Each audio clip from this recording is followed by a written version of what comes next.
ഇന്ന് സന്ധ്യാസമയത്ത് ഒരു പ്രാവശ്യം കൂടെ ദൈവവചന പഠനത്തിനായിട്ട് കടന്നു വരുവാൻ ദൈവം ഇടയാക്കിയോ ദൈവത്തിന് നമുക്ക് കഴിയും. How to study God's word is more important than any other subjects that we deal with. എങ്ങനെയാണ് ദൈവവചനം പഠിക്കേണ്ടത് എന്നുള്ള വിഷയം മറ്റ് ഏത് വിഷയത്തെക്കാളും വളരെ പ്രാധാന്യം അറിയിക്കുന്ന ഒരു വിഷയമായിട്ട് അറിയിക്കും. Until and unless we know how to interpret, how to study God's word, we will not be able to apply the truth in our lives. ദൈവവചനം ഏത് നിലയിൽ വ്യാഖ്യാനിച്ച് മനസ്സിലാക്കണം എന്നുള്ളത് നമുക്ക് അറിയില്ല എങ്കിൽ അതിലെ സത്യങ്ങൾ ആ നിലയിൽ നമ്മുടെ ജീവിതത്തിൽ പ്രാവർത്തികമാക്കുവാൻ അത് വളരെ ബുദ്ധിമുട്ടേറിയതായി. Wrong interpretation will take us to wrong application. തെറ്റായിട്ടുള്ള വ്യാഖ്യാനം അത് തെറ്റായിട്ടുള്ള പ്രായോഗികമായിട്ടുള്ള അതിനെ പ്രാവർത്തികമാക്കുന്ന ഒരു സാഹചര്യത്തിലേക്ക് എത്തിപ്പെടുവാനിടയാകും. Therefore, it is very important for us to rightly divide the scriptures so that we may not be ashamed as workmen.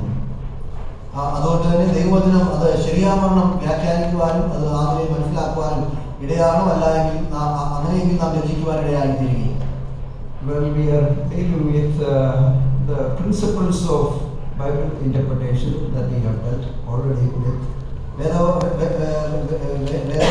വേദപുസ്തകത്തിന്റെ വ്യാഖ്യാനത്തിൻ്റെതായിട്ടുള്ള പ്രത്യേകമായിട്ടുള്ള തത്വങ്ങളായിരുന്നു നാം കഴിഞ്ഞ ദിവസങ്ങളിൽ ചിന്തിക്കുവാനിടയായിത്തീരുന്നത്. Basically, we have dealt with 6 basic general principles.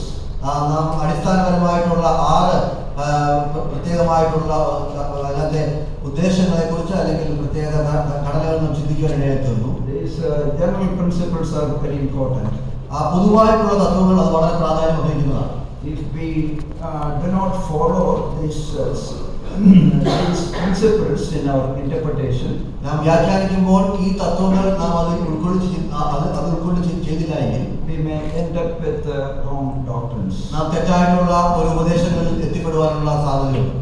So on the other hand, if we will apply this truth in our lives, we all will have the same conclusion when we study a particular passage. എന്നാൽ മറുഭാഗത്ത് നാം ഈ തത്വങ്ങളൊക്കെയും ഉൾക്കൊള്ളുകൊണ്ട് നാം അതിനെ വ്യാഖ്യാനിക്കുവാൻ ഇടയായി തീർന്നാൽ നമുക്കെയും ഒരേ ഒരു ചിന്തയിലേക്ക് കാര്യങ്ങൾ എത്തിച്ചേരുവാനായിട്ട് ഇടയായി. Sometimes we have a good practice of Bible study in that we different people share different thoughts from the same passage. ചിലപ്പോഴൊക്കെ വേദപുസ്തകത്തിലെ ഒരു ഭാഗത്തെ അടിസ്ഥാനപ്പെടുത്തി വ്യത്യസ്തമായ ആളുകൾ അവരുടെ വ്യത്യസ്തമായ ചിന്തകൾ പങ്കുവെക്കുന്ന വേദപഠനം നമുക്കുണ്ട്.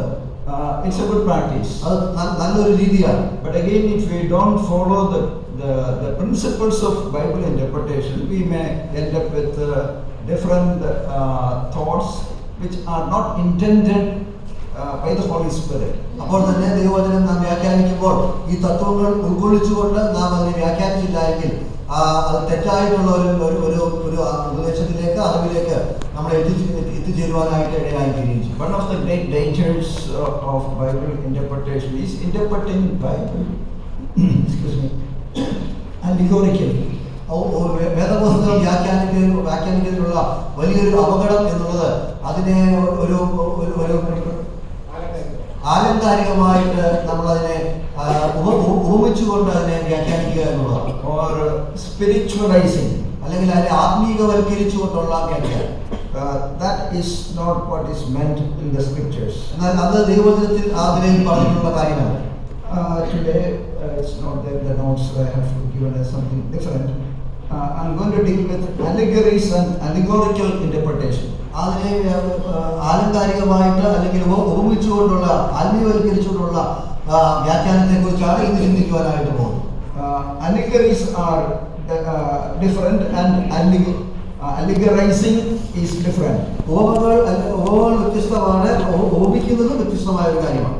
Allegorization is a method of interpreting a literary text that regards literal sense as the vehicle for a secondary, hidden and secret meaning that are more spiritual and more profound sense. ആത്മീയവൽക്കരിക്കുക എന്നുള്ള ആ രീതിയെ കുറിച്ച് പറയുന്നത് അത് ഒരു ഭാഗത്തെ നാം അതിൻ്റെതായിട്ടുള്ള അക്ഷരാർത്ഥത്തിലുള്ള അർത്ഥത്തെ എടുത്തിട്ട് മറന്നു കിടക്കുന്ന ഒരു വ്യാഖ്യാനം ആത്മീയമായിട്ടുള്ള ഒരു വ്യാഖ്യാനം നൽകുവാനായിട്ട് ശ്രമിക്കുക എന്നുള്ളതാണ്. Allegorical interpretation believes that beneath the letter we have the real meanings of the passage. ആത്മീയവൽക്കരിച്ചുള്ള വ്യാഖ്യാനത്തിലുള്ള ചിന്ത എന്ന് പറയുന്നത് ഈ എഴുത്തുകളുടെ അടിയിൽ മറന്നു കിടക്കുന്ന വളരെ ഒരു ശരിയായിട്ടുള്ള ഒരു വ്യാഖ്യാനം അതിലുണ്ട് എന്നുള്ളതാണ്. But what is our method of interpretation? എന്നാൽ നമ്മളുടെ വ്യാഖ്യാനത്തിന്റെ രീതി എന്താണ്? Literal, plain, grammatical. അത് വളരെ തുറസായ അക്ഷരാടിസ്ഥാനത്തിൽ വാക്കുകളുടെ അടിസ്ഥാനത്തിൽ ഉള്ള ഒരു വ്യാഖ്യാനമാണ്. Contextual, അല്ലെങ്കിൽ പശ്ചാത്തല അടിസ്ഥാനത്തിലുള്ള ഒരു വ്യാഖ്യാനമാണ്. So and we understand the scripture literally. അതുകൊണ്ട് തന്നെ നാം ദൈവവചനത്തെ അക്ഷരാടിസ്ഥാനത്തിൽ നാം മനസ്സിലാക്കുവാനായിട്ട് ശ്രമിക്കും. When God spoke to us, He meant what He said. ദൈവം നമ്മളോട് സംസാരിച്ചപ്പോൾ അവൻ എന്ത് ഉദ്ദേശിക്കുന്നുവോ അതാണ് അവൻ നമ്മളോട് സംസാരിച്ചത്. Some people when they speak they use double meaning. ചില ആളുകൾ സംസാരിക്കുമ്പോൾ ദ്വയാർത്ഥത്തിൽ സംസാരിക്കാറുണ്ട്. Well, when God speaks to us, He doesn't talk like that. എന്നാൽ ദൈവം നമ്മളോട് സംസാരിക്കുമ്പോൾ ദൈവം ഒരിക്കലും അങ്ങനെ സംസാരിക്കുകയില്ല. He speaks what He means. അവൻ എന്ത് ഉൾക്കൊള്ളുവോ അല്ലെങ്കിൽ ഉദ്ദേശിക്കുന്നുവോ അത് തന്നെ ആയിരിക്കും ദൈവം സംസാരിക്കുന്നത്. So it is important for us to know what He speaks to us. അതുകൊണ്ട് തന്നെ ദൈവം എന്താണ് നമ്മളോട് സംസാരിക്കുന്നത് എന്നുള്ളത് നാം മനസ്സിലാക്കേണ്ടത് അത്ര കണ്ട് പ്രാധാന്യമുള്ള ഒരു കാര്യമായിട്ടുണ്ട്. So that does not mean that the Bible does not have the in-depth meaning in the passage. അതിന്റെ അർത്ഥം എന്നുള്ളത് ദൈവവചനത്തിന്റെ വാചകങ്ങൾക്കിടയിൽ അതിൽ ആഴമായ സത്യങ്ങൾ ഇല്ല എന്നുള്ളതല്ല.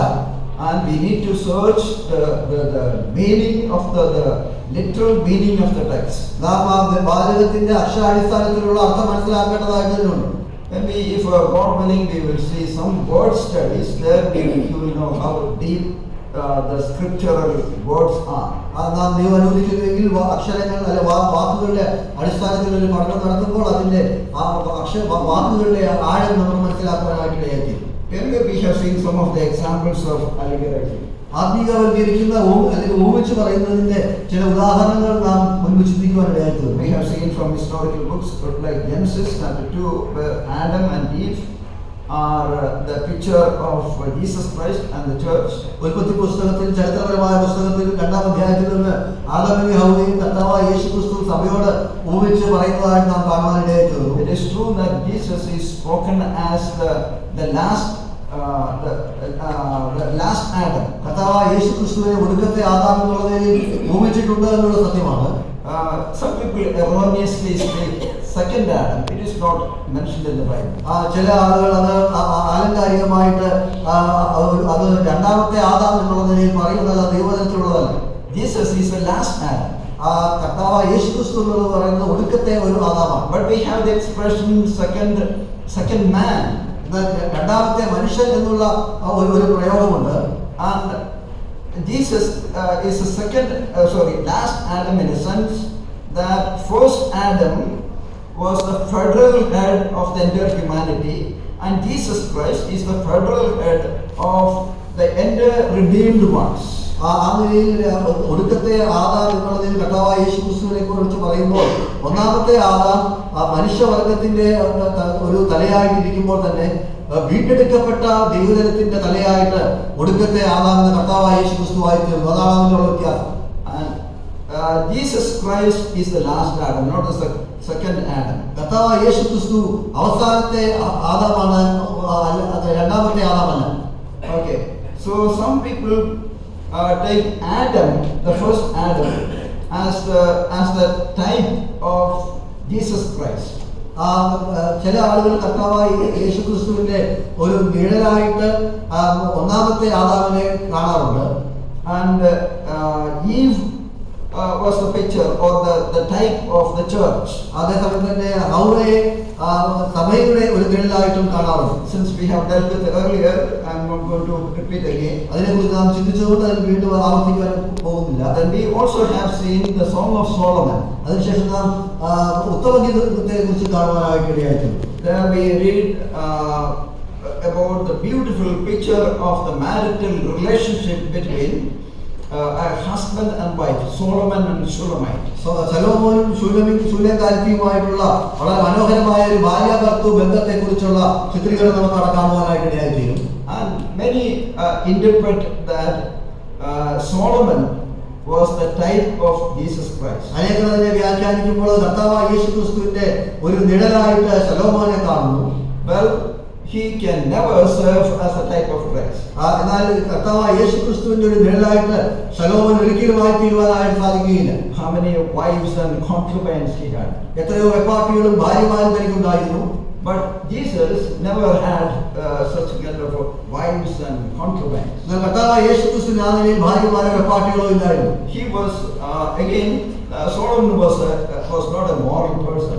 അത് മാത്രമല്ല ശലോമോൻ എന്ന് പറഞ്ഞാൽ ധാർമ്മികതയുള്ള ഉണ്ടായിരുന്ന ഒരു വ്യക്തിയുമായിരുന്നില്ല. But Jesus can never be compared with Solomon. എന്നാൽ കർത്താവായ യേശുക്രിസ്തുവിനെ ഒരിക്കലും ശലോമോനുമായിട്ട് ചേർത്ത് ചിന്തിക്കുവാനായിട്ട് സാധിക്കുകയില്ല. So the Song of Solomon is not talking about the love relationship between Christ and the church. അതുകൊണ്ട് തന്നെ ഉത്തമഗീതം എന്ന പുസ്തകം ഒരിക്കലും കർത്താവും സഭയുമായിട്ടുള്ള ഒരു ബന്ധത്തെ അല്ല കാണിക്കുന്നത്. Probably we may take as an illustration here and there one or two verses. ചിലപ്പോൾ ചില വാക്യങ്ങളിൽ അതിനൊരു പരാമർശമായിട്ട് നമുക്ക് എടുക്കുവാനായിട്ട് സാധിക്കുമായിരിക്കും. But that does not mean that is the interpretation of Song of Solomon. എന്നാൽ അതാണ് ഉത്തമഗീതത്തിന്റെ വ്യാഖ്യാനം എന്ന നിലയിൽ നമുക്ക് അതിനെ എടുക്കുവാനായിട്ട് സാധിക്കുകയില്ല. So we should be very careful in dealing with Song of Solomon. അതുകൊണ്ട് തന്നെ ഉത്തമഗീതത്തെ നാം ആ നിലയിൽ കാണുമ്പോൾ വളരെ കരുതലുള്ളവരായിരിക്കും. There are many passages in the scripture in the Song of Solomon which cannot be referring to Jesus Christ or to the church. കർത്താവായ യേശുക്രിസ്തുവിനോട് സഭയോട് ചേർത്ത് ബന്ധിച്ച് ചിന്തിക്കുവാൻ സാധിക്കാത്തതായിട്ടുള്ള അനേക വാക്യങ്ങൾ ഉത്തമഗീതം എന്ന പുസ്തകത്തിൽ നമുക്ക് കാണുവാനായിട്ട് ഇടയായിത്തീരും. So the God of the Bible is the God who loves families. He instituted the family. വേദപുസ്തകത്തിലെ ദൈവം അവൻ കുടുംബങ്ങളെ ഉണ്ടാക്കിയവനാണ്.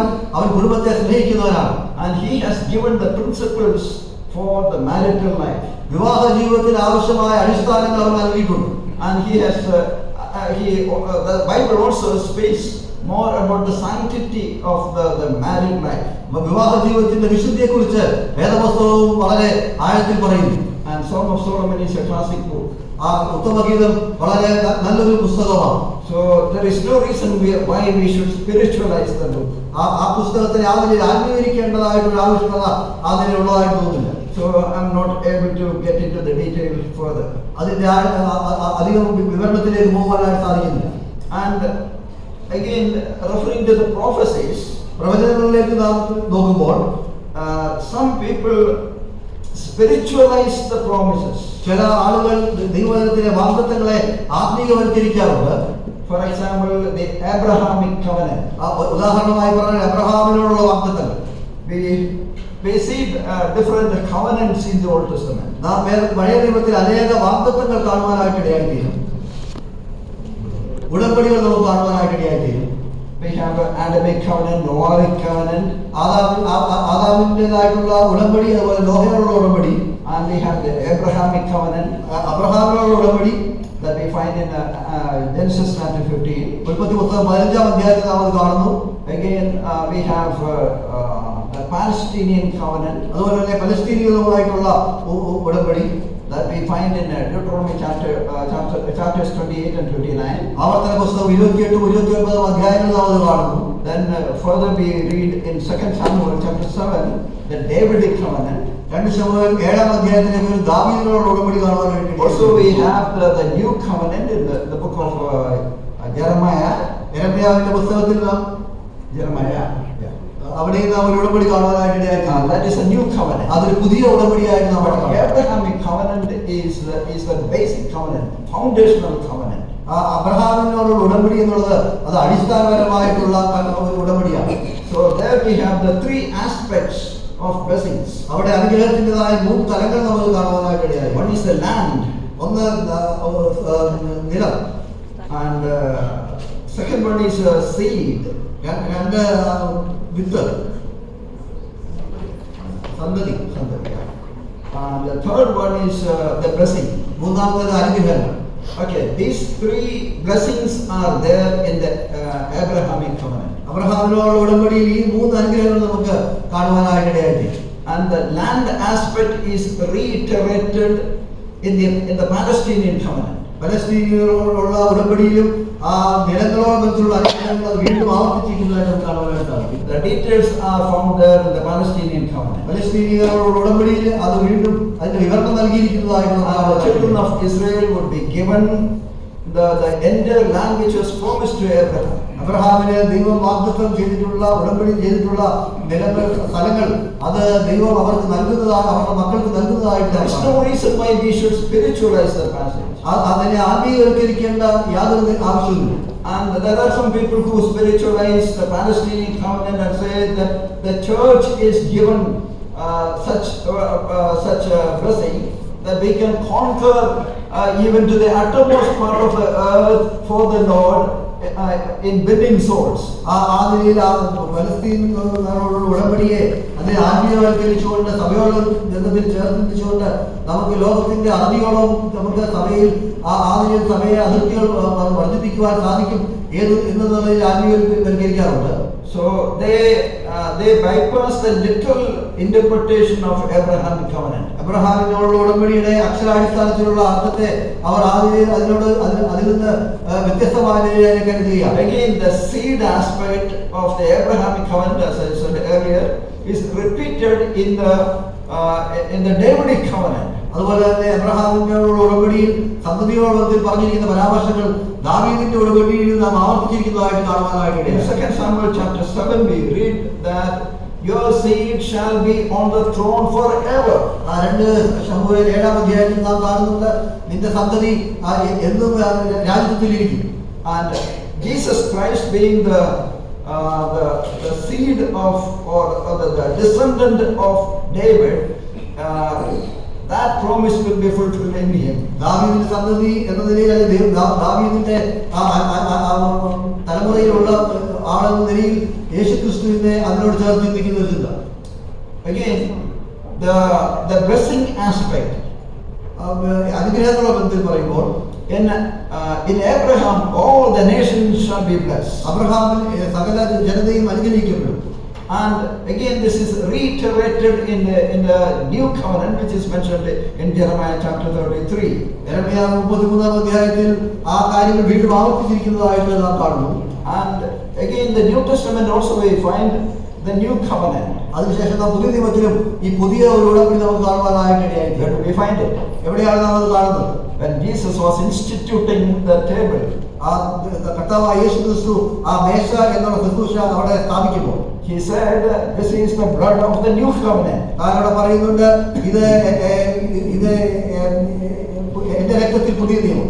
So a new covenant is established with the church of Jesus Christ. കർത്താവായ യേശുക്രിസ്തുവിന്റെ സഭയിലൂടെ അവിടെ ഒരു പുതിയ നിയമം സ്ഥാപിക്കപ്പെടുകയാണ്. That does not mean that Israel is replaced by church. അതിന്റെ അർത്ഥം എന്നുള്ളത് ഇസ്രായേൽ ജനത ഇസ്രായേൽ ജനതയ്ക്ക് പകരമായി എന്നുള്ള അർത്ഥമല്ല. And we also inherit some blessings which were initially promised to Israel. ഇസ്രായേലിന് ആദ്യം നൽകിയ ഉടമ്പടിയിൽ ചില കാര്യങ്ങളൊക്കെ നമുക്കും അനുഭവിക്കാനായിട്ടിടയായിത്തീരുന്നു. For example, a new heart. ഉദാഹരണമായി പറഞ്ഞ ഒരു പുതിയ ഹൃദയം. And the spirit of God. ദൈവത്തിന്റെ ആത്മാവ്. And all these are the blessings in the new covenant. ഈ അനുഗ്രഹങ്ങളൊക്കെ പുതിയ ഉടമ്പടിയിലുള്ള അനുഗ്രഹങ്ങളാണ്. Now the blood of the new covenant was established by our Lord. കർത്താവായ യേശുക്രിസ്തുവിലൂടെയാണ് ആ ഉടമ്പടിയുടെ രക്തം ആ നിലയിൽ ഉണ്ടാകുവാനായിട്ട് ഇടയായിത്തീർന്നത്. രക്ത ഉടമ്പടി ഉണ്ടാകുവാനായിട്ട് ഇടയായിത്തീർന്നത്. And again the Abrahamic covenant was a unilateral covenant. അബ്രഹാമായിട്ടുള്ള ഉടമ്പടി എന്നുള്ളത് അത് രണ്ട് രീതിയിലുള്ള ഒരു ഉടമ്പടിയാണ്. ഏകപക്ഷീയമായിട്ടുള്ള ഒരു ഉടമ്പടിയാണ്. God was making the covenant with Abraham. അവിടെ ദൈവം അബ്രഹാമിനോട് ഒരു ഉടമ്പടി ചെയ്യുകയാണ്. And Abraham was not responsible. Even if Abraham disobeyed, God would still establish, he will stand with that covenant that he had made with Abraham. അവിടെ Abraham അനുസരണക്കേട് കാണിച്ചാൽ പോലും ദൈവത്തിന്റെ ഉടമ്പടിയിൽ നിന്ന് മാറുകയില്ല. And because of his disobedience, the blessing aspect may be postponed. ചിലപ്പോൾ അബ്രഹാമിന്റെ അനുസരണക്കേട് മുഖാന്തരം അനുഗ്രഹം ചിലപ്പോൾ അതിന്റെ ദൈർഘ്യം കൂടാൻ സാധ്യതയുണ്ട്. But God who promised He will fulfill the covenant. എന്നാൽ വാഗ്ദത്തം ചെയ്തവനായ ദൈവം അവന്റെ വാഗ്ദത്തങ്ങൾ നിവർത്തിക്കുക തന്നെ ചെയ്യും. It was an unconditional covenant. അത് യാതൊരു നിബന്ധനകളും ഇല്ലാത്ത ഒരു ഉടമ്പടിയാണ്. Again, it was an eternal covenant. അത് മാത്രമല്ല അത് നിത്യതയിലേക്കുള്ള ഒരു ഉടമ്പടിയാണ്. Again, the new covenant also the same. അതുപോലെ തന്നെ പുതിയ ഉടമ്പടിയും അങ്ങനെയുള്ളതാണ്. Unilateral, ഏകപക്ഷീയമാണ്, unconditional, നിബന്ധനകളില്ലാത്തതാണ്, നിത്യമാണ്. And this is the nature of God's covenant with us. ഇത് ഇങ്ങനെയുള്ള ഒരു പ്രകൃതമാണ് ദൈവത്തിന് നമ്മളോട് ഉടമ്പടിക്കുള്ളത്. So some people spiritualize Abrahamic covenant and they spiritualize all aspects of Abrahamic covenant, and therefore they say that it does not have any literal fulfillment. ചില ആളുകൾ അബ്രഹാമിനോട് ഉടമ്പടിയെ അതിനെ ആത്മീയവൽക്കരിച്ചുകൊണ്ട് അതിന്റെ അക്ഷരാടിസ്ഥാനത്തിലുള്ള അർത്ഥത്തെ അത് കാര്യമില്ല എന്നുള്ളതിൽ പറയുന്നു. So there is a particular theology in the theology, eschatological part of theology. There is one group called Amillennialians. അമില്ലേനിയൻസ് എന്ന് പറയുന്ന ഒരു കൂട്ടം ദൈവശാസ്ത്രത്തിന്റെ ഒരു പഠനത്തിലുണ്ട്. Amillennialism is the belief that they reject the literal 1,000-year reign of Christ. കർത്താവായ യേശുക്രിസ്തുവിന്റെ 1000 ആണ്ട് വാഴ്ചയെ അവർ തള്ളിപ്പറയുന്ന ഒരു ചിന്തയാണ് അവർക്കുള്ളത്. They say that there is not going to be a literal 1,000-year reign of Christ.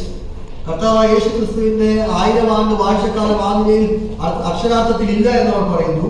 But again, if you see the book of Revelation chapter 20, we see that our Lord will reign for 1,000 years. That's a literal reign. വെളിപാട് പുസ്തകം 20 അധ്യായത്തിൽ നാം കാണുന്നത് നമ്മുടെ കർത്താവ് 1000 ആണ്ട് വാഴ്ചക്കാലം അക്ഷരാർത്ഥത്തിൽ ഭരണം നടത്തും എന്നുള്ള അർത്ഥം നാം കാണുന്നു. By the way, the Old Testament saints, they were all looking forward for the literal coming of their Messiah and a literal establishment of a kingdom. അക്ഷരാർത്ഥത്തിൽ കർത്താവിന്റെ മശീഹയുടെ വരവിനായിട്ട് അല്ലെങ്കിൽ അങ്ങനെയുള്ള രാജ്യം വരുന്നതിന് വേണ്ടി കാത്തുകൊണ്ടിരുന്നവരാണ് പഴയ നിയമ വിശ്വാസികൾ. The rapture was not in view in the Old Testament. പഴയ നിയമത്തിൽ ആ നിലയിൽ ഉൾപ്രാപണം എന്നുള്ളൊരു ചിന്ത ഉണ്ടായിരുന്നില്ല. Therefore, I believe that the Old Testament saints will be raised after the tribulation period. അതുകൊണ്ട് ഞാൻ വിശ്വസിക്കുന്നു പഴയ നിയമ വിശ്വാസികൾ ആ നിലയിൽ ആ മഹോദര കാലത്തിന് ശേഷമാണ് അവർ ഉയർത്തെഴുന്നേൽക്കുവാനായിട്ട് പോകുന്നത്. Because they did not have any concept of the rapture. അത് കാരണം എന്നുള്ളത് അവർക്ക് ഉൾപ്രാപണം എന്നുള്ള ഒരു ചിന്ത അറിവ് അവർക്കില്ലായിരുന്നു. Church was a New Testament entity. സഭ എന്നുള്ളത് ഒരു പുതിയ നിയമ വ്യവസ്ഥയായിരുന്നു. And the church was not there in the Old Testament. സഭ എന്നുള്ളത് പഴയ നിയമത്തിൽ ഉണ്ടായിരുന്നില്ല. Therefore, the rapture of the church also was not there in the Old Testament. അതുകൊണ്ട് തന്നെ പഴയ നിയമത്തിൽ സഭയുടെ ഉൾപ്രാപണം എന്നുള്ള ഒരു അവസ്ഥ ഉണ്ടായിരിക്കും. All the Old Testament saints will be raised for the millennial kingdom because they were looking forward for that literal reign of our Lord Jesus Christ. സഹസ്രാബ്ദ വാഴ്ചക്കാലത്തെ കർത്താവായ യേശുക്രിസ്തുവിന്റെ വാഴ്ചയ്ക്ക് വേണ്ടി കാത്തുകൊണ്ടിരുന്ന പഴയ വിശ്വാസികളൊക്കെ ഈ വാതിലിൽ ഉയർത്തെഴുന്നേൽക്കപ്പെടും. All the millennial passages in the book of Isaiah, യെശയ്യാവിന്റെ പുസ്തകത്തിലുള്ള സഹസ്രാബ്ദത്തോട് ചേർന്നുള്ള എല്ലാ ഭാഗങ്ങളും in chapters 2, 11, 32, 65, 66, all these chapters, 2, 11, 33, 65 ഈ ഭാഗങ്ങളിലൊക്കെയും there we read the millennial blessings. അവിടെയൊക്കെ നാം സഹസ്രാബ്ദ വാഴ്ചയോടുള്ള അനുഗ്രഹങ്ങളെ all will be literally fulfilled. അതൊക്കെയും അക്ഷരാർത്ഥത്തിൽ അത് നിറവേറ്റുക തന്നെ ചെയ്യും. But the Amillennialians, they reject the idea that the Christ will reign over this earth for 1,000 years. കർത്താവായ യേശുക്രിസ്തു 1000 ആണ്ട് ഈ ലോകത്തെ വാഴും എന്നുള്ള ചിന്ത അമില്ലേനിയൻസ് എന്ന് പറയുന്ന കൂട്ടം അവർ തള്ളിക്കളയുകയാണ് ചെയ്യുന്നത്. So therefore, they spiritualize the blessings of millennial reign of Christ. കർത്താവായ യേശുക്രിസ്തുവിന്റെ സഹസ്രാബ്ദ വാഴ്ചക്കാലത്തിന്റെ ചിന്തയെ അവർ ആത്മീയവൽക്കരിക്കുകയാണ്. We have seen one example there, Isaiah chapter 11 verses 6 to 9. There the ferocious animals will be tamed, refers to spiritual transformation, as in Saul of Tarsus, who was changed from a vicious wolf-like persecutor to a lamb-like follower of Christ. യെശയ്യാവ് 11-ാം അധ്യായത്തിന്റെ 6 മുതൽ 9 വരെയുള്ള വാക്യത്തിൽ വളരെ ക്രൂരമായ ഒരു മൃഗത്തെ മെരുക്കുന്നതുമായിട്ടുള്ളതിനെ ആത്മീയവൽക്കരിച്ചുകൊണ്ട് ശൗൽ എന്ന തർശീശുകാരനെ തന്റെ വളരെ ദുഷ്ട നിറഞ്ഞ തന്നെ പീഡിപ്പിക്കുന്ന വ്യക്തിയെ ഒരു കുഞ്ഞാടായി കർത്താവിന്റെ ഒരു പിൻഗാമിയായി മാറ്റുന്നതിനോട് ഉപയോഗിച്ച് പറയുന്നതായിട്ട് നമുക്ക് കാണുവാനായിട്ട് ഇടയായി. So they spiritualize everything. അവർ എല്ലാ കാര്യത്തെ ആത്മീയവൽക്കരിക്കുകയാണ്. They don't want to believe that the lamb and lion will dwell together. അവർക്ക് ഒരിക്കലും വിശ്വസിക്കാൻ ആഗ്രഹമില്ല സിംഹവും കുഞ്ഞാടും ഒന്നിച്ച് വസിക്കുന്ന ഒരു കാര്യം. If they don't, if they cannot believe this fact, how can they believe the ark story, the ark of Noah? അവർക്ക് ഈ യാഥാർത്ഥ്യം ഉൾക്കൊള്ളുവാൻ സാധിക്കുന്നില്ലെങ്കിൽ നോഹയുടെ പെട്ടകത്തെ അവർക്ക് എങ്ങനെ ഉൾക്കൊള്ളുവാനായിട്ട് സാധിക്കും? How all the animals they dwelt together in the same ark. എങ്ങനെയാണ് ആ പെട്ടകത്തിനുള്ളിൽ എല്ലാ മൃഗങ്ങളും ഒന്നിച്ച് വസിച്ചത്? So they just want to reject the fact of miracles. അവർക്ക് ആ നിലയിലുള്ള അത്ഭുതങ്ങളുടെ ബന്ധത്തിലുള്ള യാഥാർത്ഥ്യങ്ങളെ തള്ളിക്കളയുവാനാണ് അവർക്ക് മനസ്സിൽ. So spiritualizing is a dangerous attempt of interpretation. വ്യാഖ്യാനത്തിൽ ആത്മീയവൽക്കരണം എന്നുള്ളത് വളരെ അപകടകരമായിട്ടുള്ള ഒരു പ്രവർത്തന രീതിയാണ്. We also have seen several examples. നാം അനേക ഉദാഹരണങ്ങൾ കാണുവാനിടയായി തീർന്നു. And for example, the Good Samaritan story. നല്ല ശമരിയക്കാരന്റെ കഥ. So let me not repeat that again. അത് ഞാൻ വീണ്ടും ആവർത്തിക്കുന്നില്ല. But because of the importance of this topic, let me just reiterate the dangers of allegorization. ഈ വിഷയത്തിന്റെ പ്രാധാന്യം ഉള്ളതുകൊണ്ട് തന്നെ ഈ നിലയിൽ ഉപയോഗിച്ചാൽ ആത്മീയവൽക്കരിക്കുന്നതിന്റെ അപകടം ഞാൻ പറയട്ടെ. Number one, it does not interpret the scripture. ഒന്നാമതായിട്ട് അത് ദൈവവചനത്തെ ആ നിലയിൽ വ്യാഖ്യാനിക്കുന്നില്ല. It gives to all manner of fanciful speculations. എന്നാൽ അത് വളരെ ആലങ്കാരികമായിട്ട് അല്ലെങ്കിൽ കൗതുകമുണർത്തുന്ന നിലയിൽ അതിനെ വിവരിച്ചു പറയുവാനാണ് ശ്രമിക്കുന്നത്. And one does not have any control on his imagination. തന്റെ ചിന്തയ്ക്ക് യാതൊരു നിലയിലുള്ള നിയന്ത്രണവും ഇല്ലാത്ത ഒരവസ്ഥ. And then he would say that I have shared with something which nobody else has ever shared. അതിനുശേഷം ആ വ്യക്തി പറയുകയാണ് മറ്റാരും പറയാത്തതായിട്ടുള്ള ഒരു വിവരണം ഞാൻ പറയുവാനായിട്ട് ഇടയായിത്തീർന്നു. Number two, one is left without any means by which the conclusions of the interpreter may be tested. ഒരു വ്യാഖ്യാതാവിന്റെ അതിന്റെ ആകത്തുകയായിട്ട് താൻ പറഞ്ഞ കാര്യത്തെ യാതൊരു നിലയിലും ചിന്തിക്കുവാനോ ഉൾക്കൊള്ളുവാനോ അതിനെ പരീക്ഷിച്ച് മനസ്സിലാക്കുവാനോ സാധിക്കാത്ത ഒരു സാഹചര്യത്തിലേക്ക് ഒരു വ്യക്തി എത്തിപ്പെടും ഇങ്ങനെ ഉള്ള വ്യാഖ്യാനത്തിലൂടെ. You may have one interpretation, I may have different interpretation. നിങ്ങൾക്ക് ചിലപ്പോൾ ഒരു വിവരണം അതിനെക്കുറിച്ച് കാണുമായിരിക്കും, എനിക്ക് അതിനെക്കുറിച്ച് മറ്റൊരു വ്യാഖ്യാനമായിരിക്കും ഉള്ളത്. You say that you are led by the Spirit of God, I also say that I am led by the Spirit of God. നിങ്ങൾ പറയും ഞാൻ ആത്മാവിനാൽ നയിക്കപ്പെട്ട് പറഞ്ഞതാണ്, ഞാനും പറയും ആത്മാവിനാൽ പ്രേരിക്കപ്പെട്ടിട്ടാണ് ഞാനെന്ന് പറയുന്നത്. But when you and I speak contrary things, how can the Spirit of God control both of us? നിങ്ങളും ഞാനും വ്യത്യസ്തമായ നിലയിൽ അതിനെക്കുറിച്ച് വിവരണം പറയുമ്പോൾ എങ്ങനെയാണ് ദൈവത്തിന്റെ ആത്മാവാണ് പ്രവർത്തിക്കുന്നത് പറയുവാനായിട്ട് സാധിക്കും. So the allegorical interpretation always have contrary thoughts. അതുകൊണ്ട് തന്നെ ആത്മീയവൽക്കരിച്ചുകൊണ്ടുള്ള വ്യാഖ്യാനങ്ങൾക്ക് അതിന് വിപരീതമായിട്ടുള്ള ഉള്ള ചിന്തകൾ അതിനുണ്ടാകാനായിട്ട് സാധിക്കും. The literal interpretation will be always the same. എന്നാൽ അക്ഷരാർത്ഥ അടിസ്ഥാനത്തിലുള്ള വിവരണം എന്നുള്ളത് അതെപ്പോഴും ഒന്ന് തന്നെയായിരിക്കും. There is a consistency in interpretation when we interpret literally. ആ അക്ഷരാടിസ്ഥാനത്തിൽ കാര്യങ്ങൾ വിവരിക്കുമ്പോൾ അതിനൊരു ഒരു തുടർച്ച കാണും. And then the application may vary. അതിന്റെ പ്രായോഗികമായിട്ടുള്ള വശം അത് വ്യത്യസ്തമായിരിക്കാം. But the interpretation will be always the same. എന്നാൽ അതിന്റെ വ്യാഖ്യാനം അതെപ്പോഴും ഒന്ന് തന്നെയായിരിക്കും. But in a spiritualization or the allegorizing, the interpretation will be different.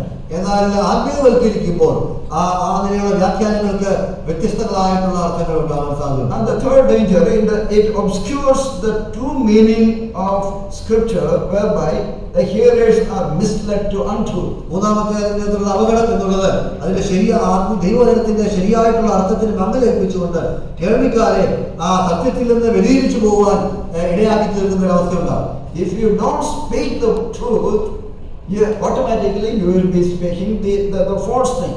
നിങ്ങൾ സത്യം സംസാരിക്കുന്നില്ല എങ്കിൽ നിങ്ങൾ തെറ്റായിട്ടുള്ള കാര്യമാണ് പ്രസംഗിക്കുന്നത്.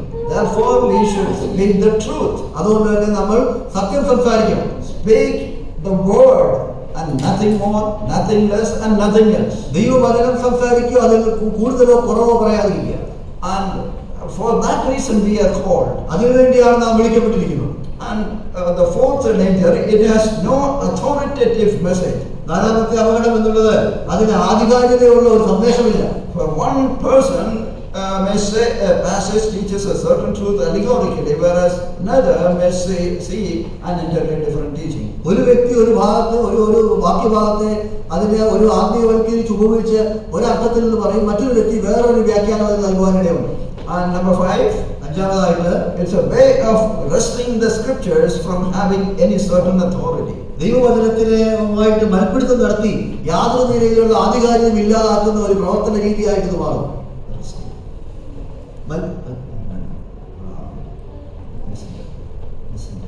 തെറ്റിച്ച് അതിന് തെറ്റായ വ്യാഖ്യാനം നൽകി ദൈവവചനത്തിന് യാതൊരു നിലയിലുള്ള ആധികാരികമില്ലാത്ത ഒരവസ്ഥ ഉണ്ടാക്കും. The basic authority in interpretation ceases to be the scripture, but the mind of the interpreter.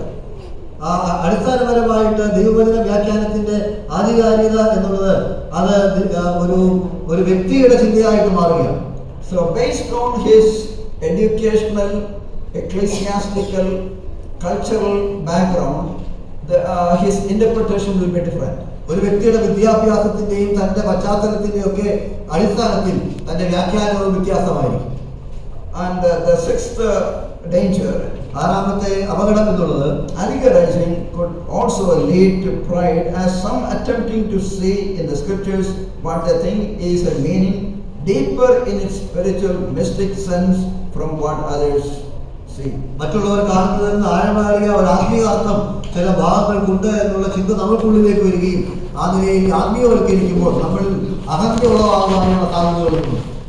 So if I allegorize the scriptures, ഞാനൊരു ഭാഗത്തെ ആത്മീയവൽക്കരിക്കുവാനായിട്ട് ശ്രമിച്ചാൽ, I am trying to see something which you would never see. നിങ്ങൾ കാണുവാൻ ഇടയില്ലാത്ത ഒരു കാര്യം ഞാൻ കാണുവാനായിട്ട് ശ്രമിക്കുകയാണ്. I told you in the beginning, when I was in the beginning years of my ministry, I preached almost 6 sermons from Psalm 23. ഞാൻ തുടക്കത്തിൽ പറഞ്ഞ പോലെ എന്റെ ശുശ്രൂഷയുടെ തുടക്കകാലത്ത് സങ്കീർത്തനം 23 നിന്ന് 6 പ്രസംഗങ്ങൾ ഞാൻ പ്രസംഗിക്കുവാനായിട്ട് ഇടയായിട്ടുണ്ട്. And taking one word from each verse, I went on preaching whatever I wanted. എല്ലാ വാക്യത്തിൽ നിന്നും ഒരു വാക്ക് എടുത്തുകൊണ്ട് എനിക്ക് വേണ്ടതൊക്കെയും ഞാൻ പ്രസംഗിച്ചു. For example, thou anointest my head with oil. ഉദാഹരണമായി പറഞ്ഞ എന്റെ തലയെ അവൻ അഭിഷേകം ചെയ്യും, എണ്ണ കൊണ്ട് അഭിഷേകം ചെയ്യും. So then I went on speaking about the anointing of the Holy Spirit in the New Testament. പുതിയ നിയമത്തിൽ പരിശുദ്ധാത്മാവിനുള്ള അഭിഷേകത്തെ കുറിച്ച് ഞാൻ സംസാരിച്ചുകൊണ്ടിരുന്നു. But again the question is whether was it meant by the Holy Spirit in Psalm 23? എന്നാൽ ചോദ്യം എന്നുള്ളത് പരിശുദ്ധാത്മാവിനാൽ ആ നിലയിൽ അർത്ഥം അതിലുണ്ട് എന്നുള്ളതാണ്, ഉണ്ടോ എന്നുള്ളതാണ്. Well, so we should not spiritualize the scriptures. അതുകൊണ്ട് തന്നെ നാം ദൈവവചനത്തെ ആത്മീയവൽക്കരിക്കരുത്. Okay, then let me just talk something about the causes of allegorizing. എന്നാൽ ആത്മീയവൽക്കരിക്കുക, ഊഹിക്കുക എന്നുള്ളതിന്റെ അതിന് ഇടയാകുവാനുള്ള കാരണങ്ങൾ ഞാൻ പറയട്ടെ. The Alexandrian Jews were concerned about anthropomorphisms. I'll explain that word. Alexandrian യഹൂദന്മാർ ഈ ആന്ത്രോപ്രൊമോർഫിസം എന്ന് പറയുന്ന ഒരു കാര്യത്തിൽ വിശ്വസിച്ചിരുന്നു. അവർ അതിനെക്കുറിച്ച് ചിന്തയുള്ള കാര്യം. Anthropomorphism, anthropos, man, is a Greek word. ആന്ത്രപ്പോ എന്ന് പറഞ്ഞാൽ അത് മനുഷ്യൻ എന്നുള്ളതിന്റെ ഒരു യവന ഭാഷയിലുള്ള വാക്കാണ്. Morphe means form. മോർഫെ എന്നുള്ള വാക്കിന് അതിന്റെ ആകൃതി എന്നുള്ള അർത്ഥമാണ്, രൂപം എന്നുള്ള അർത്ഥമാണ്. So anthropomorphism means the appearances in human form. ആന്ത്രോപ്രൊമോർഫിസം എന്ന് പറഞ്ഞാൽ മനുഷ്യനിലുള്ള മനുഷ്യന്റെ രൂപത്തെ കുറിച്ചുള്ള ചിന്തയാണ്. So putting in another word, God, when we read the scriptures, we read about the hands of God. നാം ദൈവവചനം വായിക്കുമ്പോൾ ദൈവത്തിന്റെ കരത്തെ കുറിച്ച് നാം വായിക്കുന്നു. We read about his feet. തന്റെ പാദത്തെ കുറിച്ച് നാം വായിക്കുന്നു. We read about his ears. തന്റെ കാതുകളെ കുറിച്ച് നാം വായിക്കുന്നു. So these are the anthropomorphism. ഇതൊക്കെയും ആന്ത്രോപ്രൊമോർഫിസമാണ്. And the appearances of God in human form. മനുഷ്യനിൽ ദൈവത്തിൻ്റെതായിട്ടുള്ള പ്രത്യേകമായിട്ടുള്ള പ്രത്യക്ഷത, രൂപങ്ങൾ. മനുഷ്യരൂപം. ദൈവം മനുഷ്യരൂപത്തിൽ പ്രത്യക്ഷമാകുന്ന ചിത്രം. Okay, so this for the non-Christians, it's very difficult to understand. അക്രൈസ്തരായിട്ടുള്ള ആളുകൾ മനസ്സിലാക്കാൻ വളരെ ബുദ്ധിമുട്ടാണ്. They say that okay, God has an ear. അവർ പറയും ദൈവത്തിനൊരു കാതുണ്ട്. So how big is his ear? അങ്ങനെയെങ്കിൽ തന്റെ കാത് എത്ര വലുപ്പമുള്ളതാണ്? God has eyes, but how big his eyes? ദൈവത്തിന് കണ്ണുണ്ടെങ്കിൽ ആ കണ്ണുകൾ എത്ര വലുപ്പമുള്ളതാണ്? He has feet, ദൈവത്തിന് പാദമുണ്ടെങ്കിൽ but how big, large his feet would be. തന്റെ പാദങ്ങൾ എത്ര വലുപ്പമുള്ളതായിരിക്കും? Heaven is his throne and earth his footstool. ആ സ്വർഗം അവന്റെ സിംഹാസനവും ഭൂമി അവന്റെ പാദപീഠവുമാണ്. And how large God is. അങ്ങനെയെങ്കിൽ ദൈവം എത്ര വലുപ്പമുള്ളതായിരിക്കും? If you think in human terms, it is an absurdity. You cannot understand it. മനുഷ്യന്റെ ചിന്തയിൽ നിന്നുകൊണ്ട് നാം അതിനെ ചിന്തിച്ചു കഴിഞ്ഞാൽ അത് നമുക്ക് ഒരിക്കലും മനസ്സിലാക്കുവാനായിട്ട് സാധിക്കുകയില്ല. Whenever we need to see that the figures of speech used in the Bible. പ്രിയരെ, നാം ദൈവവചനത്തിൽ ഉപയോഗിച്ചിരിക്കുന്ന ആലങ്കാരിക ഭാഷകൾ മനസ്സിലാക്കുവാൻ സാധിക്കുന്നതായിരിക്കും. God willing, we will deal briefly about the figures of speech later. ദൈവം അനുവദിക്കുന്ന ആലങ്കാരിക ഭാഷകളെ കുറിച്ച് ചുരുക്കമായിട്ട് നമുക്ക് പിന്നീട് ചിന്തിക്കാം. So for now, understand that anthropomorphism is one of the figures of speech. ഇപ്പോൾ ഇത്രയും മനസ്സിലാക്കുക, ആന്ത്രോപ്രൊഫോമിസം എന്ന് പറയുന്നത് ഒരു ആലങ്കാരിക ഭാഷയിൽ ഉപയോഗിച്ചിരിക്കുന്ന ഒരു കാര്യമാണ്. God appearing in human form. ദൈവം മനുഷ്യരൂപത്തിൽ പ്രത്യക്ഷമാകുന്ന സാഹചര്യം. Okay. Again, what is the form of God? വീണ്ടും ദൈവത്തിന്റെ ഭവനം എന്നുള്ളത് എന്താണ്? ദൈവത്തിന്റെ രൂപം എന്താണ്? What is the form of God? ദൈവത്തിന്റെ രൂപം എന്താണ്? In John's Gospel, chapter 4, verse 24, we read, God is spirit. യോഹന്നാൻ സുവിശേഷം 4-ാം അധ്യായത്തിൽ നാം വായിക്കും ദൈവം ആത്മാവാണ്. That means God is invisible. അതിന്റെ അർത്ഥം എന്നുള്ളത് ദൈവം അദൃശ്യനായ ദൈവമാണ്. He doesn't have any form. അവന് ആദിയിലുള്ള രൂപമില്ല. So how can the formless God talk about an ear or an eye or a foot? അങ്ങനെയെങ്കിൽ രൂപമില്ലാത്ത ദൈവത്തിന് എങ്ങനെയാണ് ഒരു കണ്ണിനെ കുറിച്ചും കാതിനെ കുറിച്ചും പാദത്തെ കുറിച്ചും സംസാരിക്കുവാനായിട്ട് സാധിക്കും? So these organs are ascribed to God to tell us the truth. ഈ നമ്മുടെ അവയവങ്ങളൊക്കെയും ദൈവം ഉപയോഗിക്കുന്നത് ചില സത്യങ്ങൾ നമ്മളോട് പറയുവാനായിട്ടാണ്. God is able to hear us. ദൈവത്തിന് നമ്മളെ കേൾക്കുവാനായിട്ട് സാധിക്കും. He is able to see us. ദൈവത്തിന് നമ്മളെ കാണുവാനായിട്ട് സാധിക്കും. He is with us. He walks with us. ദൈവം നമ്മളോട് നടക്കുന്ന ദൈവമാണ്. He talks with us. ദൈവം നമ്മളോട് സംസാരിക്കുന്ന ദൈവമാണ്. So we have these qualities of God in God. ദൈവത്തിന്റെ ഈ സവിശേഷതകൾ ദൈവത്തിൽ നമുക്ക് മനസ്സിലാക്കാനായിട്ട് സാധിക്കും. Okay, so for some people, anthropomorphism is a confusing word. ചില ആളുകൾക്ക് ആന്ത്രോപ്രൊഫോമിസം എന്ന് പറയുന്നത് ഒരു സംശയമുളവാക്കുന്ന ഒരു കാര്യമാണ്. Okay, another difficulty they found is even the Christian theologians and the Old Testament interpreters found it difficult to explain the immoralities mentioned in the Old Testament. മറ്റൊരു ബുദ്ധിമുട്ട് പഴയ നിയമ പഠിതാക്കളും അതുപോലെ ദൈവശാസ്ത്ര പഠിതാക്കളും പറയുന്നതെന്ന് പറഞ്ഞു കഴിഞ്ഞാൽ അധാർമികത, പഴയ നിയമത്തിൽ പറഞ്ഞിരിക്കുന്ന അധാർമികതകളെ കുറിച്ചാണ്. There are many passages in the scriptures we read about the immoral activities. നാം അനേക പഴയ നിയമ വാക്യങ്ങളിൽ അധാർമികമായിട്ടുള്ള പ്രവർത്തനത്തെ കുറിച്ച് നാം കാണുന്നുണ്ട്. About Noah, നോഹയെ കുറിച്ച്. again in Genesis chapter 38, അതുപോലെ തന്നെ ഉൽപ്പത്തി 38-ാം അധ്യായത്തിൽ, Ezekiel 16, എസെക്കിയേൽ 16-ാം അധ്യായത്തിൽ, chapter 23, 23-ാം അധ്യായത്തിൽ. and there are many passages where the immoral activities are mentioned. അനേക ഭാഗങ്ങളിൽ അധാർമികമായിട്ടുള്ള പ്രവർത്തനങ്ങളെ കുറിച്ചുള്ള പരാമർശങ്ങൾ നമുക്ക് കാണുവാനായിട്ട് സാധിക്കും. So these activities are not condoned, rather condemned in the scriptures. ദൈവവചനത്തിൽ ഈ പ്രവർത്തനത്തെ ഒന്നും ആ നിലയിൽ ആശംസിക്കുകയല്ല, മറിച്ച് അതിലേക്ക് ശാസിക്കുകയാണ് ചെയ്തിരിക്കുന്നത്. And the sin of David, a man after God's own heart, ദൈവത്തിന്റെ ഹൃദയപ്രകാരമുള്ള ദാവീദിന്റെ പാപത്തെ was why they are mentioned in the Bible. എന്തിനു വേണ്ടിയാണ് അത് വേദപുസ്തകത്തിൽ പറഞ്ഞിരിക്കുന്നത്? Again, they are mentioned because Bible is God's word. അത് ദൈവത്തിൽ പറഞ്ഞിരിക്കുന്നത് ദൈവത്തിന്റെ വചനമാണ്, വേദപുസ്തകം എന്നുള്ളതുകൊണ്ടാണ്.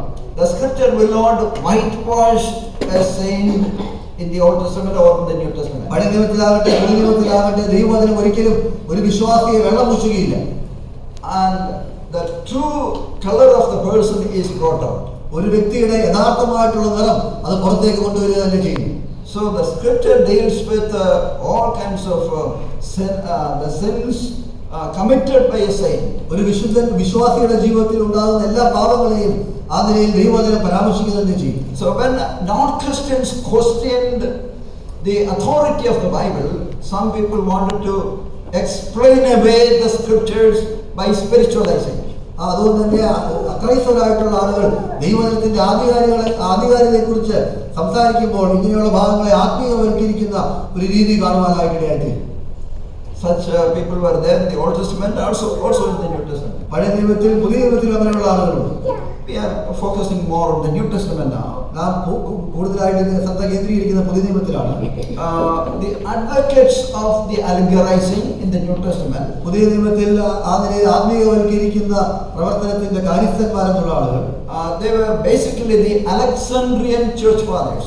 അവർ അടിസ്ഥാനപരമായിട്ട് അലക്സാന്ദ്രിയൻ സഭകളുടെ പിതാക്കന്മാരായി. For example, the Clement of Alexandria. ഉദാഹരണത്തിനായി അലക്സാന്ദ്രിയയുടെ ക്ലെമന്റ് എന്ന് പറയുന്ന വ്യക്തി, he lived between 155 to 216. 155 മുതൽ 216 വരെയുള്ള കാലഘട്ടത്തിലാണ് താൻ ജീവിച്ചത്. And another person was Origen. മറ്റൊരു വ്യക്തി എന്ന് പറയുന്നത് ഒറീഗൻ എന്ന വ്യക്തിയാണ്. He lived approximately 185 to 254. താൻ ജീവിച്ചത് 185 254 കാലഘട്ടത്തിനിടയിൽ. Okay. By the way, Origen is known as the father of allegorizing. ആ ഒറീഗൻ എന്ന വ്യക്തിയാണ് ഈ നിലയിൽ ആത്മീയവൽക്കരിക്കുന്നതിന്റെ പിതാവ് എന്ന നിലയിൽ അറിയപ്പെടുവാനായിട്ടിടയായത്. And he allegorizes almost every scripture portion. ദൈവത്തിലെ എല്ലാ ഭാഗങ്ങളെയും താൻ ആത്മീയവൽക്കരിക്കുവാനായിട്ടിടയായത്. And there were many others who spiritualize or allegorize the scriptures. മറ്റ് അനേക വ്യക്തികൾ ആ നിലയിൽ ആത്മീയവൽക്കരിക്കുന്നവരായിട്ടുണ്ട്. Now the advocates of historical, literal, grammatical method of interpretation which we hold on.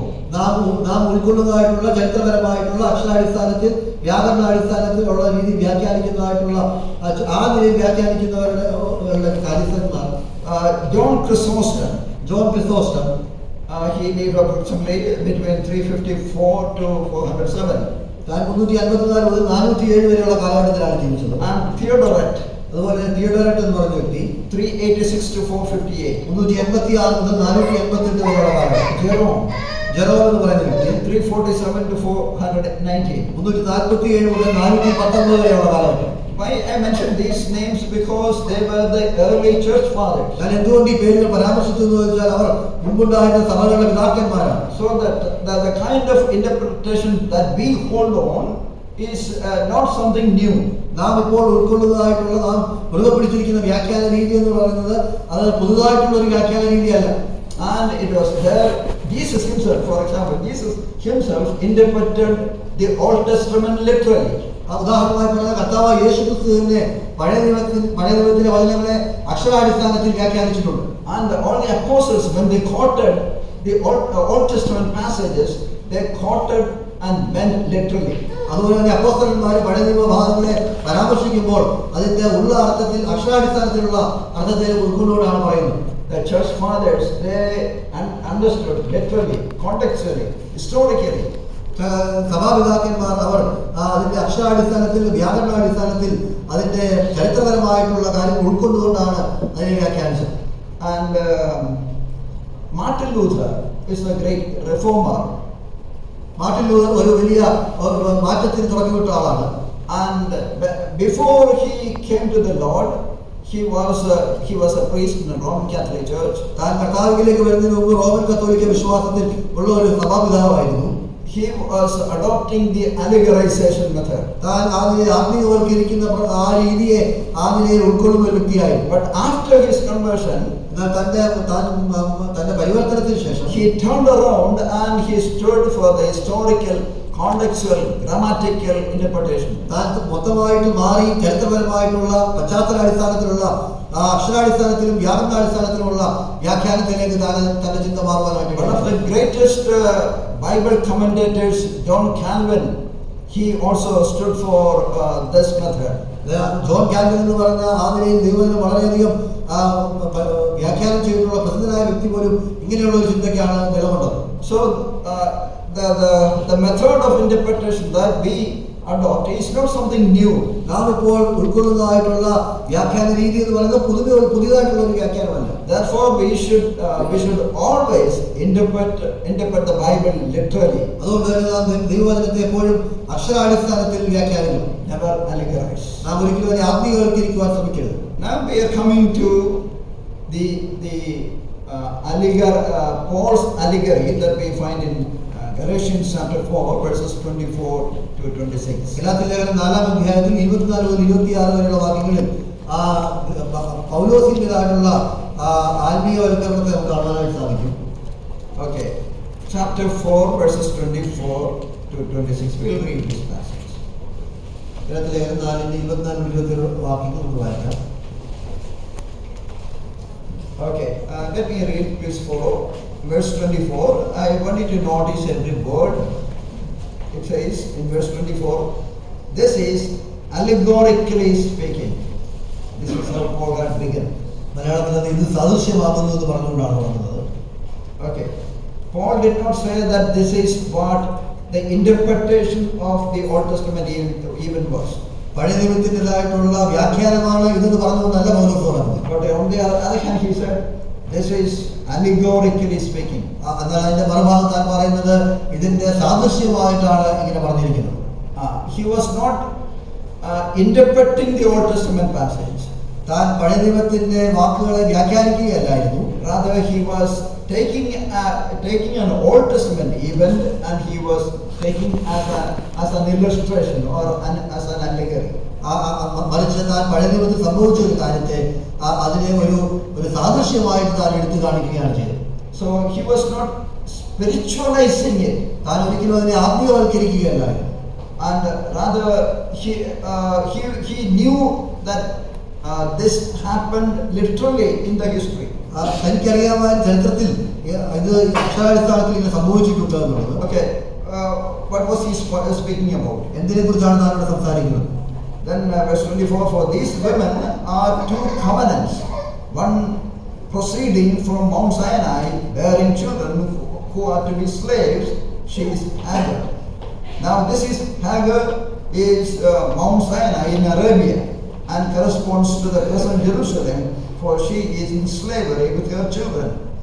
But the Jerusalem above is free, she is our mother. ഈ സ്ത്രീകൾ രണ്ട് നിയമങ്ങൾ അത്രേ. ഒന്ന് സീനായ് മലയിൽ നിന്നുണ്ടായ അടിമകളെ പ്രസവിക്കുന്നു, അത് ആഗാർ.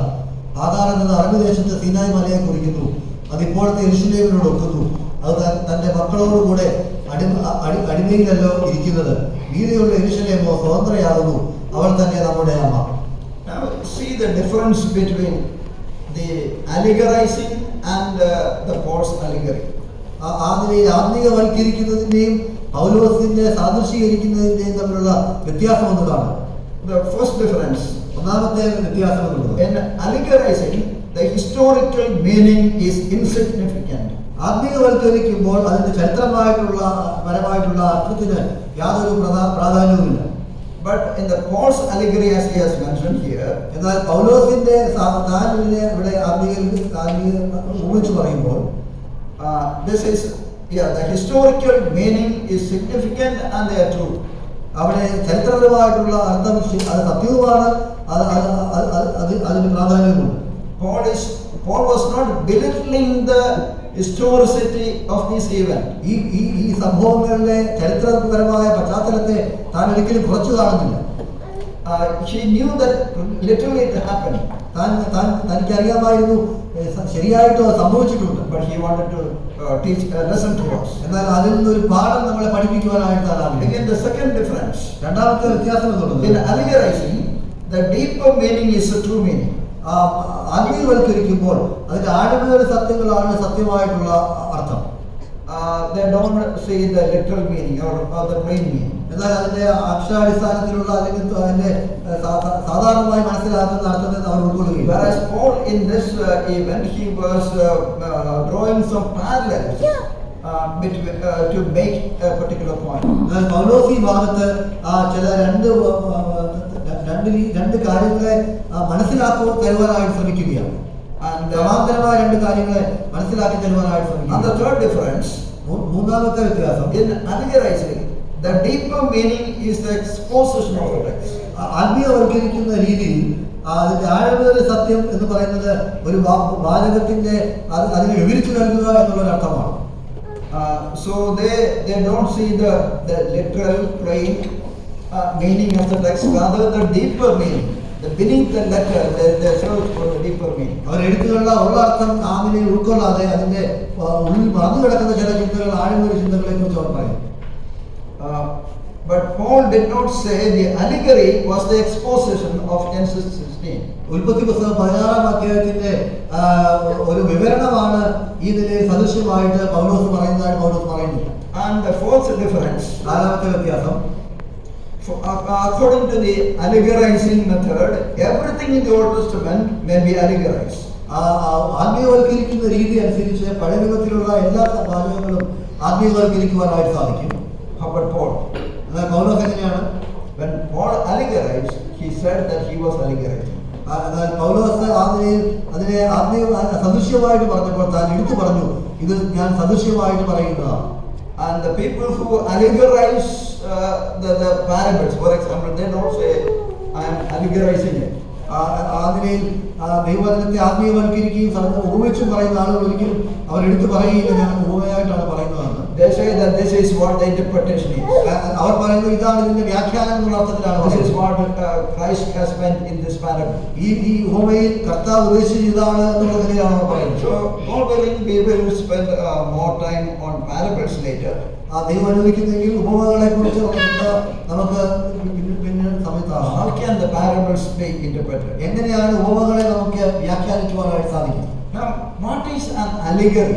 എന്താണ് അലിഗോറി എന്ന് അല്ലെങ്കിൽ ആത്മീയവൽക്കരണം എന്നുള്ളത് ഉദ്ദേശിക്കുന്നത്? Okay, allegorizing is different.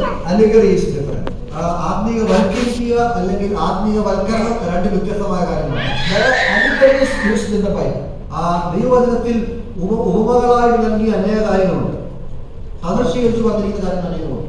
Whereas സാദൃശ്യങ്ങൾ അനേകമുണ്ട്. But we should not allegorize the literal text. എന്നാൽ ദൈവത്തിലെ അക്ഷരാടിസ്ഥാനത്തിൽ പറഞ്ഞിരിക്കുന്ന കാര്യങ്ങളെ നാം ആദ്യമേ സാദൃശ്യീകരിക്കരുത്. Okay, what is an allegory in the Bible? ദൈവവചനത്തിലെ സാദൃശ്യങ്ങൾ എന്തൊക്കെയാണ്? Here is a small definition. അതിനുള്ള ഒരു വിവരണം ഇങ്ങനെയാണ്. An allegory is the narrative or word picture which may or may not be true to life.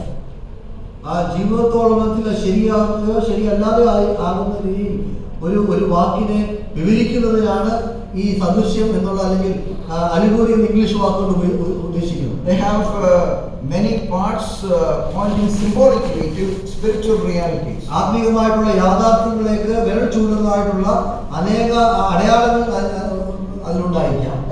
So someone has called an allegory is an extended metaphor. അതുകൊണ്ട് തന്നെ ഒരു വ്യക്തി പറയുവാനായിട്ട് ഇടയായിരുന്നു, അതിനെ സാദൃശ്യീകരിക്കുക എന്നുള്ളത് അതിന്റെ ആലങ്കാരികമായി പറയുന്നതിന്റെ ഒരു അതിനോട് ചേർന്നിരിക്കുന്ന ഒരു കാര്യമാണെന്നുള്ളത്. So I don't know how to differentiate in Malayalam metaphor and simile. These are two different words in grammar. വ്യാകരണത്തിലുള്ള രണ്ട് വ്യത്യസ്തങ്ങളായിട്ടുള്ള ആലങ്കാരിക പ്രയോഗ രീതിയാണ് സിമിലിയും അതുപോലെ മെറ്റഫറും. Yeah, that's a correct way from yeah. See, parable has one major point of comparison. ഉപമ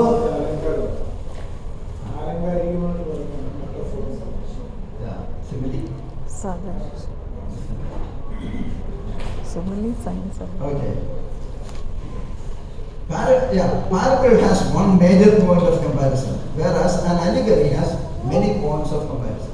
ഉപമയ്ക്ക് എപ്പോഴും ഒരു പ്രത്യേകമായിട്ടുള്ള പ്രധാനമായിട്ടുള്ള ഒരു ചിന്ത അതിനോട് താരതമ്യം ചെയ്യുവാനായിട്ട് കാണും. എന്നാൽ ഈ സദൃശ്യമായി പറയുമ്പോൾ അതിന് അല്ലെങ്കിൽ ആത്മീയവൽക്കരിച്ച് പറയുന്ന ചിന്തയ്ക്ക് അനേകമായിട്ടുള്ള താരതമ്യങ്ങൾ ഉണ്ടാകാനായിട്ടുള്ള സാധ്യതകളുണ്ട്.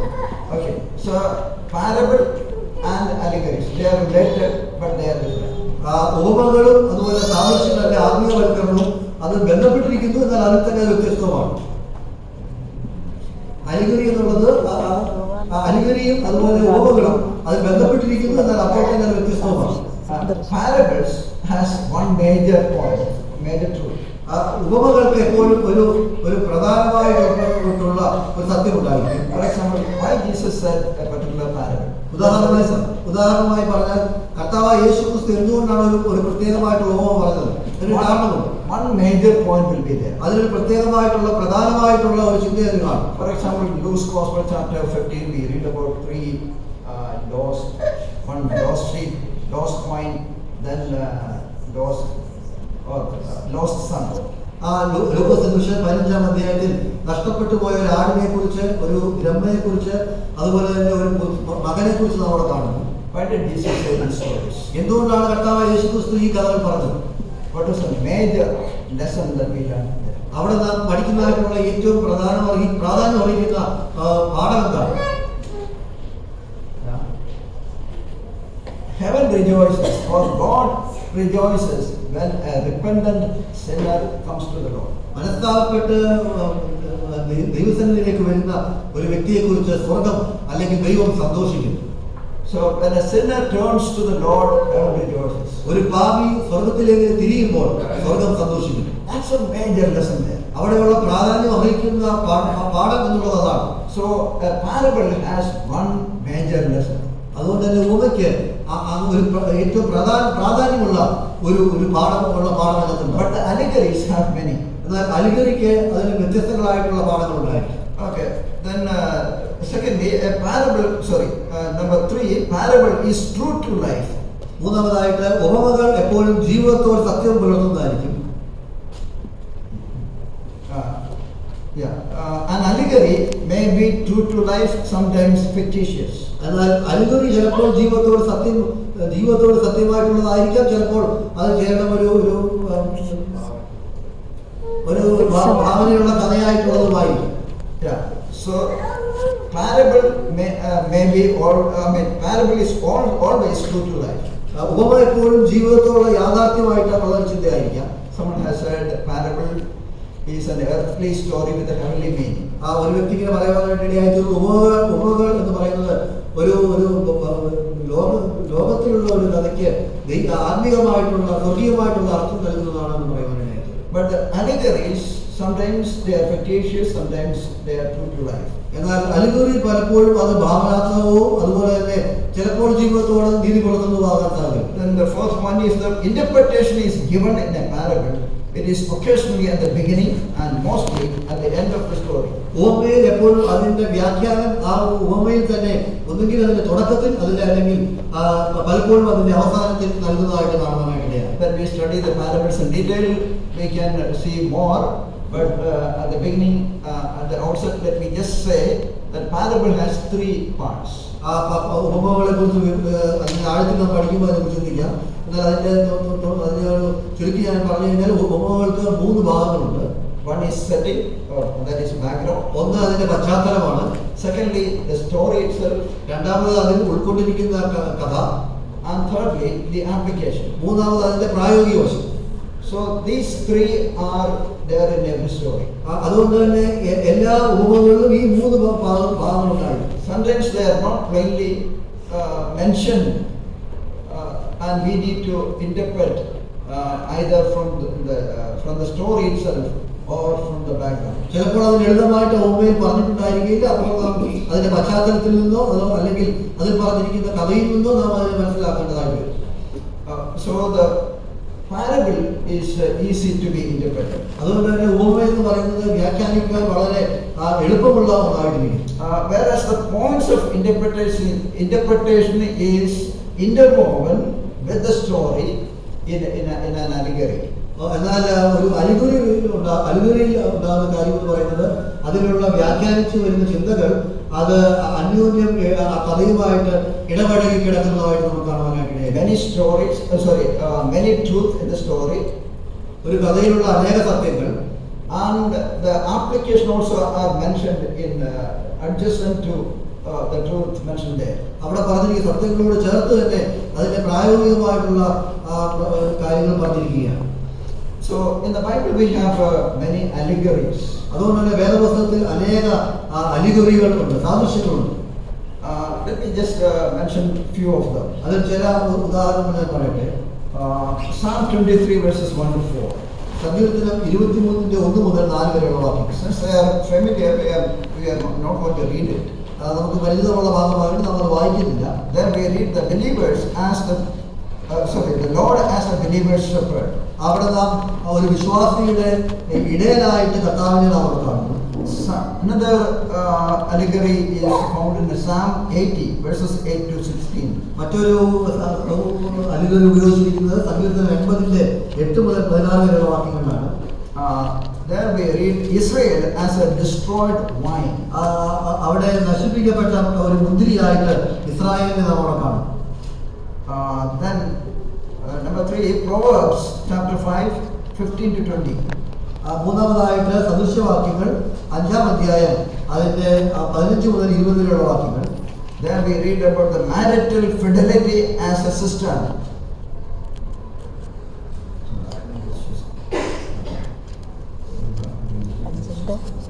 അവിടെ വിവാഹ ജീവിതത്തിന്റെ വിശ്വസ്തതയെ അവിടെ പറഞ്ഞിരിക്കുന്നതായിട്ട് കാണാം.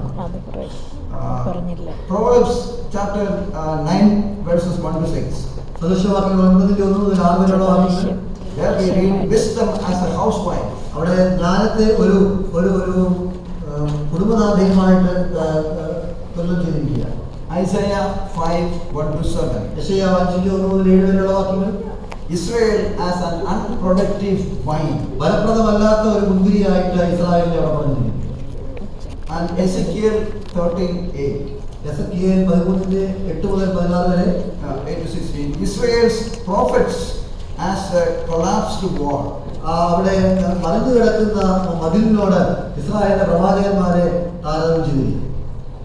Ezekiel 16. Ezekiel 16. If you don't take it as an allegory, we will find it difficult to explain. അതിനെ ഒരു സാദൃശ്യമായിട്ട് നാം അതിനെ ഉൾക്കൊണ്ടില്ലെങ്കിൽ അതിനെ വിവരിക്കുവാൻ ബുദ്ധിമുട്ടായിട്ട് നമുക്ക് കാണാനായിട്ട്. Jerusalemites as a baby who grew and then became a prostitute. യെരൂശലേമെ ഒരു പൈതലായി വളർന്ന് ഒരു വിചാരണീയായി മാറുന്ന ഒരു സാഹചര്യം. And Ezekiel 17. Ezekiel 17. Nebuchadnezzar and Egypt as two eagles and Judah as a vine.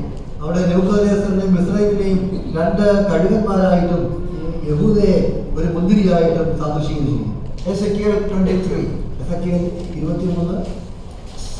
Samaria and Jerusalem as two prostitutes. ശമര്യക്കാരെയും യെരൂശലേമിനെയും 2 വേശ്യകളായിട്ട് സാദൃശ്യീകരിച്ചിരിക്കുന്നു. Coming to the New Testament, പുതിയ നിയമത്തിലേക്ക് വരുമ്പോൾ John's Gospel chapter 10 verses 1 to 16, Jesus as a shepherd. യോഹന്നാൻ 10 1 മുതൽ 14 വരെ യേശുവിനെ ഒരു ഇടയനായിട്ട്.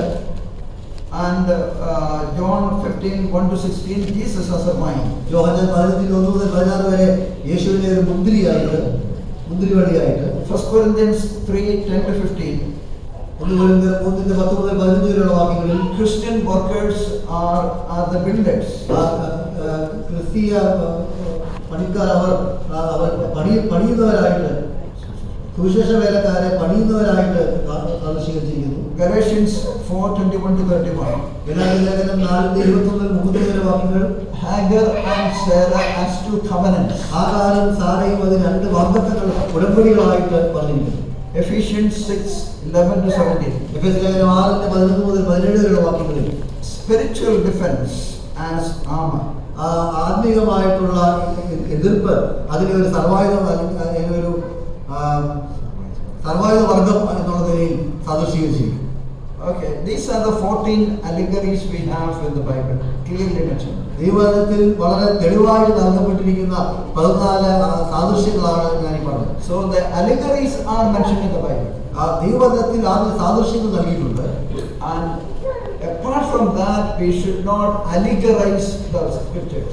അതിൽ നിന്ന് വിഭിന്നമായിട്ട് നാമായിട്ട് ദൈവവചനത്തെ സാദൃശീകരിക്കുവാനായിട്ട് പാടില്ല. Then how to interpret the allegories? അങ്ങനെയെങ്കിൽ എങ്ങനെയാണ് നാം ആ സാദൃശ്യങ്ങളെ വ്യാഖ്യാനിക്കുന്നത്? Probably when we come next time, we will see how to interpret the allegories. ദൈവം അനുവദിക്കുന്നെങ്കിൽ അടുത്ത പ്രാവശ്യം നാം കടന്നു വരുമ്പോൾ സാദൃശ്യങ്ങളെ എങ്ങനെ വ്യാഖ്യാനിക്കണം എന്നുള്ള ചിന്തയിൽ നമുക്ക് Also, we will see how to interpret the parables. അതുപോലെ തന്നെ ഉപമകൾ എങ്ങനെ നാം വ്യാഖ്യാനിക്കണമെന്ന് പോകുന്നു. They all are correlated. അതൊക്കെ അന്യോന്യം ബന്ധപ്പെട്ട് കിടക്കും. So in nutshell, we should not allegorize the plain text we have in the Bible. ദൈവവചനത്തിൽ വളരെ ലളിതമായി നിർമ്മിക്കുന്ന ഭാഗങ്ങളെ നാമായിട്ട് സാദൃശീകരിക്കരുത്. So at the same time, there are allegories mentioned. We need to identify those allegories and interpret it literally, plainly, historically, and contextually. അപ്പോൾ തന്നെ ദൈവവചനത്തിൽ ചില സാദൃശ്യങ്ങൾ നൽകിയിട്ടുണ്ട്. അതിന്റെ ഉള്ള അർത്ഥത്തിൽ, പശ്ചാത്തലാടിസ്ഥാനത്തിൽ, സാഹചര്യത്തിന്റെ അടിസ്ഥാനത്തിൽ, അക്ഷരാടിസ്ഥാനത്തിൽ, വ്യാകരണാടിസ്ഥാനത്തിൽ നാം അതിനെ ഉൾക്കൊള്ളുകയും വ്യാഖ്യാനിക്കുകയും ചെയ്യണം. May God bless us so that we may be the great men and women of the Bible interpretation, the days to come, so that we can apply the truth of the scriptures correctly in our lives. ദൈവം നമ്മളെ അനുഗ്രഹിക്കുമാറാകട്ടെ. നാം കാലം കഴിയുമ്പോൾ ദൈവത്തിന്റെ വചനത്തെ ശരിയാവണ്ണം വ്യാഖ്യാനിക്കുന്നതായി തീരുമാനം നമുക്കിടയായി തരും.